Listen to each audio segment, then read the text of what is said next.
नमस्कार दोस्तों। तो बहुत दिन बाद आज आया हूँ।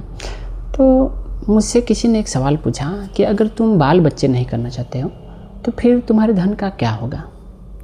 तो मेरा सीधा सा जवाब है कि मैं अगर मेरे बाल बच्चे नहीं हैं तो मेरे नज़र में अगर कोई भी काबिल, चाहे वो मेरे परिवार से नहीं हो या चाहे मेरे परिवार का कोई, जैसे मेरे भतीजा, मेरी भांजी कोई हो, अगर कोई काबिल लड़का है, मैं समझ सकता हूँ कि ये काबिल है, तो मैं उसे कर दूँगा, मैं उसे धन उसके नाम कर दूँगा। या कोई मुझे, जब मैं बुज़ुर्ग हो जाऊँगा तो मेरे साथ जो मेरी पत्नी होगी वो भी बुज़ुर्ग हो जाएगी। तो हम लोग का, आपको पता है कि बूढ़ा होने पे हाथ पाँव काम करना बंद कर देते हैं। तो उस टाइम मेरा साथ, जो मेरा सहारा जो बनेगा और अच्छे से मेरा ख्याल रखेगा, मैं उसके नाम कर दूंगा। और चाहे मेरा भतीजा हो या, अगर अक्सर देखते हैं कि घर के लोग, अगर कोई बुजुर्ग होता है तो हमारे समाज में क्या होता है ना कि बुजुर्ग को छोड़ देते हैं, उसका नहीं करते हैं, मतलब सपोर्ट नहीं करते हैं या उसका सहारा नहीं बनते हैं। तो मैं अपने घर वाले के नाम नहीं करूँगा। अगर मेरे घर वाले, मेरे जैसे भतीजे, मेरे भतीजा भतीजी, मेरे भांजा भांजी, अगर कोई उस तरह मेरा सहारा नहीं बनता है तो मैं अपना धन किसी और के नाम के कर दूँगा जो मेरा सहारा बनेगा। क्योंकि आजकल पैसे के लिए तो बहुत कुछ मिल जाएगा भाई। अगर आपके पास पैसे हैं तो आप दुख नहीं रह सकते। तो मैं बोल दूँगा कि कोई मेरा सहारा बनेगा, मैं उसके नाम कर दूँगा। तो वो हज़ारों खड़े हैं सहारा बनने के लिए। क्योंकि जो मेरा खेत होगा मेरे नाम पे, अगर मेरे बाल बच्चे नहीं हैं तो भतीजा भतीजी सोचेगा कि मेरे नाम करेंगे, कि उनका है ही नहीं। लेकिन जब वो मेरे सहारा नहीं बनेगा तो मैं उनके नाम करूँगा ही क्यों। ये बाकी ये तो अलग बात है, वो क्या करना था। लेकिन एक चीज़ और है कि अगर आपके पास धन है और आप चाहते हैं कि मैं किसको सौंपूं, तो देखिए, अगर कोई आपके नज़र में कोई बच्चा अच्छा है जो कि अपनी लाइफ में कुछ कर पाता है, लेकिन उसके पास साधन नहीं है, तो आप उसको साधन प्रोवाइड करा सकते हैं। जैसे पढ़ने में या कुछ चीज़ में आप उसको, बहुत सारे ऐसे बच्चे हैं जिसके पास साधन नहीं है, तो उनको साधन दे दीजिए। या किसी चैरिटी में या किसी अनाथालय में पैसा दे सकते हैं। लेकिन अनाथालय का आज तो हाल सुन ही रहे हैं कि बहुत सारे लोग अनाथालय के नाम पे लूट रहे हैं। तो आप अपने हिसाब से किसी बच्चे को देख के उसके डेवलपमेंट में पैसा लगाइए।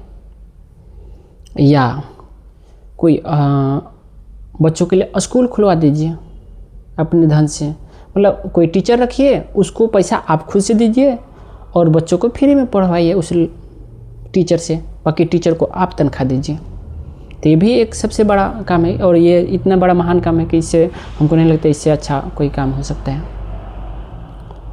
और देखिए, एक चीज़ है कि बच्चे इसलिए नहीं मैं लाना चाहता हूँ क्योंकि अगर अपनी संपत्ति के लिए, मतलब अपनी संपत्ति, मेरी संपत्ति का क्या होगा, इस डर से आप बच्चे पैदा कर रहे हैं, तो आप कहीं ना कहीं आप बच्चे पैदा नहीं कर रहे हैं, बल्कि एक चौकीदार पैदा कर रहे हैं कि मेरे जाने के बाद मेरे धन का, मेरी संपत्ति का रखवाली करेगा, रख रखाव करेगा। तो ये कहीं ना कहीं आपका एक यहाँ पे सेल्फिशनेस आपका झलकता है।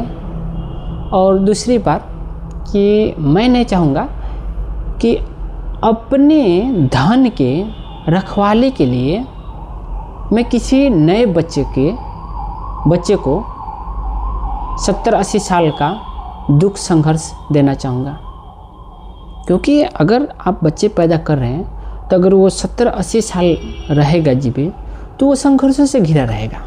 क्योंकि ज़िंदगी आप तो जी ही रहे हैं, पता ही है कि ज़िंदगी में कितना संघर्ष है। तो मुझसे नहीं लगता कि इस नई दुनिया में, इस संघर्ष भरी दुनिया में एक नई चेतना लाना ज़रूरी है।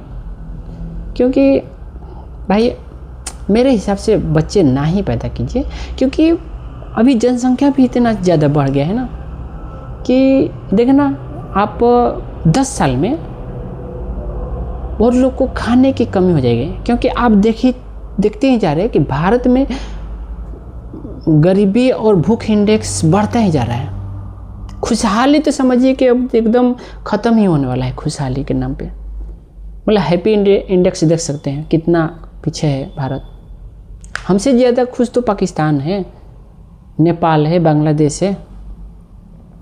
तो आप एक इंडिया में होके और इंडिया में भी रह के, और मैं एक बिहारी हूँ, तो भाई क्षमा करें अगर कोई समझता होगा, तो मैं बच्चा पैदा नहीं करूँगा। क्योंकि इंडिया के किसी अलग राज्य में रहता तो सोच सकता, लेकिन बिहार में रहता ना बाबा ना। हाँ, अगर बच्चा पैदा करना हो तो आप कर सकते हैं, लेकिन एक से ज़्यादा मत कीजिए। क्योंकि अगर आप एक बच्चे को सही से पढ़ाने लगे ना, तो भाई उसमें ही आपके फटके हाथ में आ जाएंगे। लेकिन बच्चा ना ही करे, क्योंकि आप अपनी खुशी के लिए किसी बच्चे को दुख दे रहे हैं 70-80 साल का, वो कहीं से भी न्यायपूर्ण काम नहीं है। क्योंकि देखना, आप एक चीज़ याद रखना, जब बच्चा पैदा होता है तभी रो देता है, मतलब उसको आते ही दुख मिल जाता है। तो ये कहाँ से भाई कहीं से न्यायपूर्ण है। और रही बात, जब आप धन की बात कर रहे हैं कि आपके धन का क्या होगा, तो देखिए भाई, जब ये ब्रह्मांड ही नहीं रहेगा बाद में जाके, तो फिर आपके धन का क्या ही काम। आप देख सकते हैं कब्रिस्तान में कितने अरबपति खरबपति ऐसे ही चले गए। आपने एक न्यूज़ सुना होगा कि अमेरिका का कोई बहुत ही धनवान आदमी था, उसने पूरा अपना धन दान दिया और वो निकल गया हिमालय की तरफ। मतलब वो घूमने निकल गया।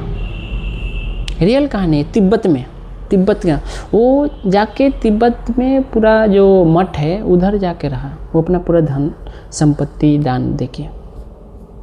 क्योंकि वो जान गया कि धन केवल साधन है जीने का, साध्य नहीं है।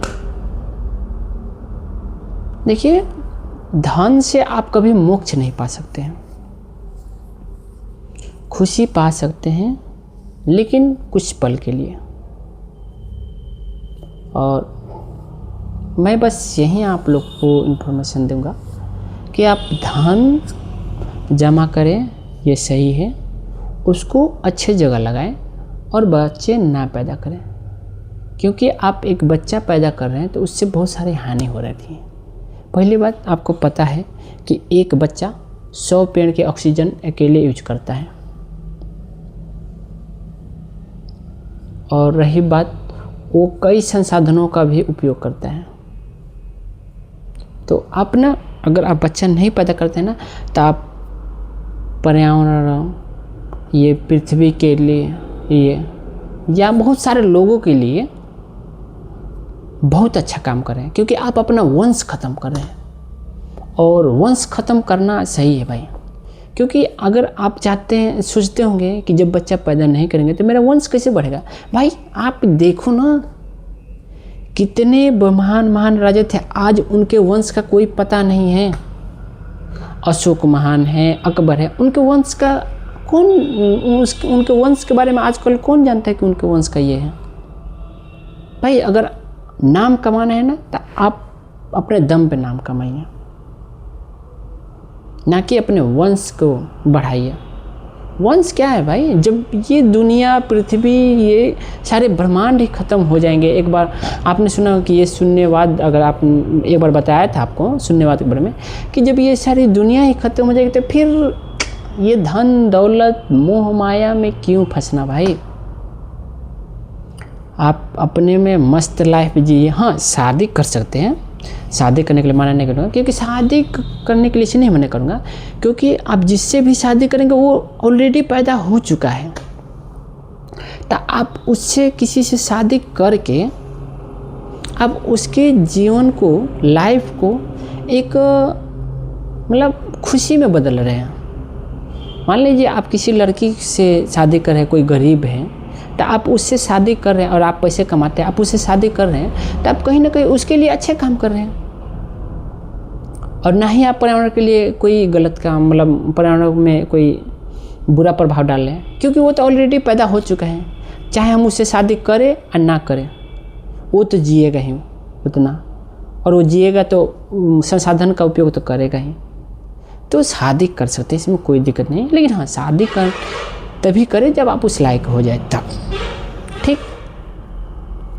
बाकी आज के लिए इतना ही। बाकी आपके कुछ सवाल होंगे तो आप कमेंट में कीजिएगा, बाकी आपकी मर्ज़ी जो है